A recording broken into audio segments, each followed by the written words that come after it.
These 5 players are some of the biggest ADP fallers right now in fantasy football. I'm here to tell you if you should sell, buy, or hold all of these pieces at cost right here on the Fast Draft channel.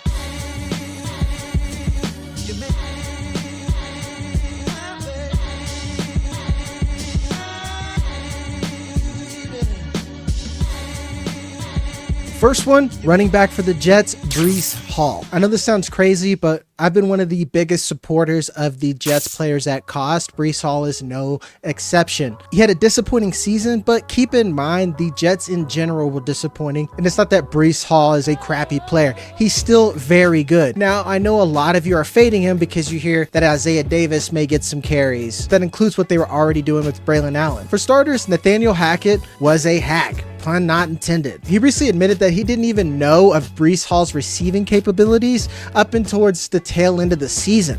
Wild stuff considering that one of his biggest attractive factors was his receiving ability and the underneath work he did while Garrett Wilson did a little bit more to intermediate to deep. And that's when Zach Wilson was there. So the usage was already poor to begin with. And now to dispute the point that, well, other running backs are going to get carries. Almost all running back rooms have a 1A, 1B, if not another change of pace back. Whether that change of pace is ground and pound, first down and goal line work, or they are a scat back receiver. There are very few workhorse backs in the NFL anymore. Even Derrick Henry only played 53% of the snaps last season. He still has 3rd round ADP. That's someone that has top 5 running back upside that you're getting at the back end of the 3rd round. So you could potentially get 2 wide receivers in a 1 QB league or in best, and then still get a high upside running back in the 3rd round. That's the type of value I am buying. He's still a value at Fast Draft in our Flex 4 tournament,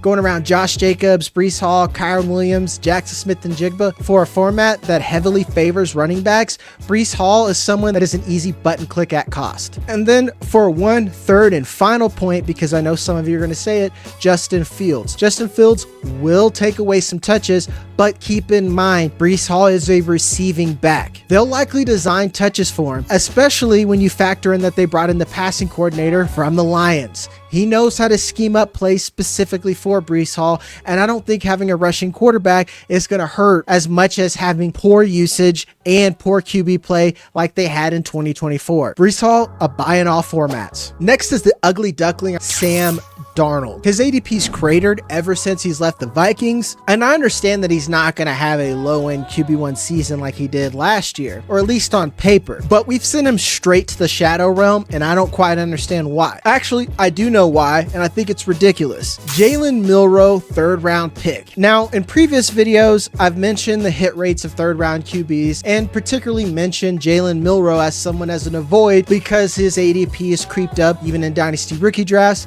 We're even drafting him right now in Bestball. And right now, he's not even getting second team snaps on his own team. Unless you think he's as good as Russell Wilson or Dak Prescott, which I don't think he is, I think it's safe to say that Sam Darnold is the Seahawks guy, especially where we're taking him. We're even ranking him around Dalton Schultz, Andre Yoshevitz, Dylan Sampson, backup players that you shouldn't even be drafting. He may not have the upside he did last season, but still has upside that greatly outdoes his ADP. Moreover, if you're targeting Jalen Milroe, it'd be irresponsible for you to not have at least 3 other QBs or 2 other QBs, depending if you're on 1 QB or Superflex. That means you're already tying yourself to a specific draft strategy just by targeting this other player. Whereas you could just take Sam Darnold, then if you want Jalen Milroe, you have the option to take him. But I don't believe you're obligated. Most of the time, 3rd round QBs are at best a Davis Mills, or at worst, they're Davis Mills. Perennial backups, maybe fringe starters. If you're not taking in the top 50, the hit rates are terrible. Again, it's only Dak Prescott and Russell Wilson almost in history. Then to a secondary point, I know a lot of people are fading him because he's not in Kevin O'Connell's system.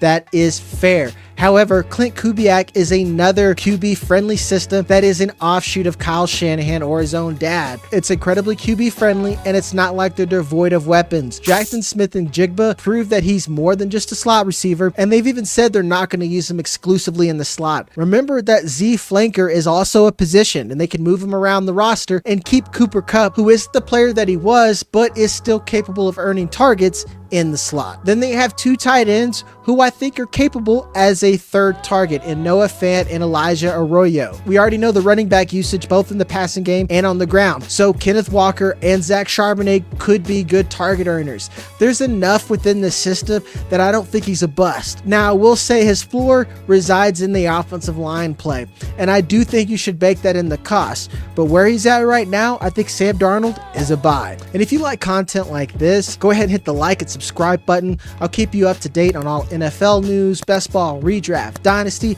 I just talk ball here.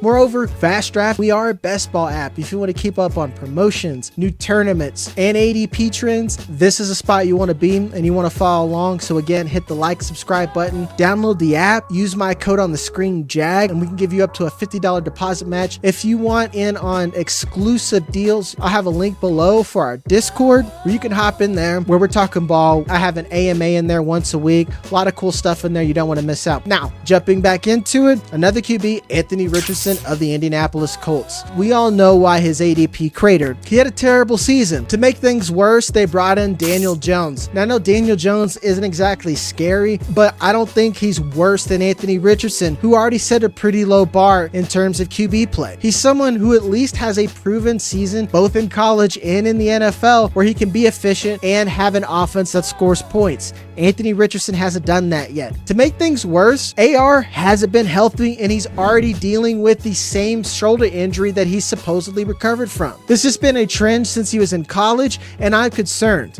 Now, when he first came in the NFL, I was one of his biggest truthers and I was telling you to draft. That was a mistake, and now I'm all the way off. I'm not going to double down once I've seen 2 seasons of the same thing, and again, I can't even have hope in the upside when he can't even stay on the field. Now, when you think about the new regime here, Irsay's daughters are taking over. Now you've got Chris Ballard fighting for his job, and Shane Steichen coaching for his job. You have to think they're going to be ready to move on to Daniel Jones sooner rather than later. This is an ADP I'm willing to keep falling, and I'm willing to sell and take a loss on in dynasty at cost. Don't buy into what's called the sunk cost fallacy and just cut your losses when you can. I know a lot of us spend a lot on this pick in dynasty. I know a lot of us think that even at his current ADP, he's attractive. Let this be someone else's problem. And there's 31 other teams with quarterbacks that you could plan your roster around. He's not going much further after Sam Darnold, who I already mentioned is someone who you should buy. And he's going after Aaron Rodgers, who, and I know this is gross, I would still rather have than Anthony Richardson. I'll keep it short and sweet.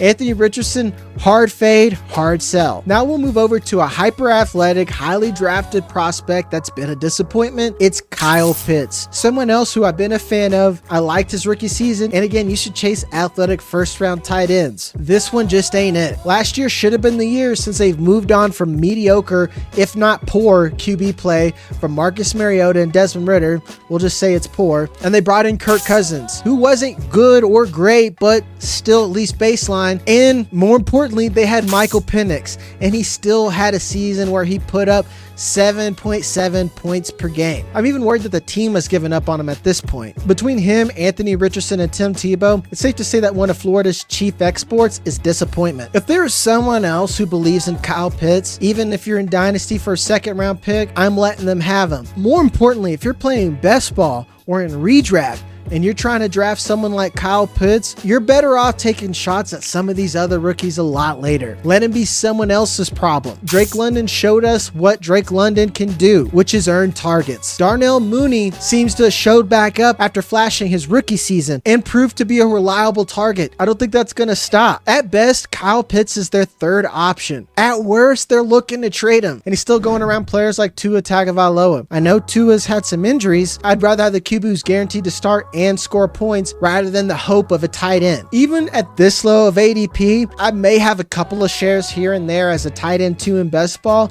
He is a hard sell. We'll finish with a wide receiver on a new team, Deebo Samuel. He's fallen far after a disappointing season with the 49ers, and I know a lot of you think he's attractive now that he's moved over to Washington and Terry McLaurin is having his own holdout issues. But I still don't know if I can get there even at this low of a cost. He's not the type of player who can create for himself. He still looks like he has weight issues and conditioning issues in camp, and the track record for old wide receivers on new teams, especially of his caliber, aren't particularly good. If he was a route runner like Devontae Adams or even Brandon Ayuk, I could have some hope, especially when you're with a player like Jaden Daniels. But I just think at best he's going to be a low ADOT player who isn't the same explosive yak guy that had a top 10 season a couple of years ago. And especially as the Terry McLaurin holdout continues, we'll see that ADP start to creep up more and more. But you're not going to be one that's going to fall for it. If anything, this is helping you out because he's going to push down other talent that you may like around his range,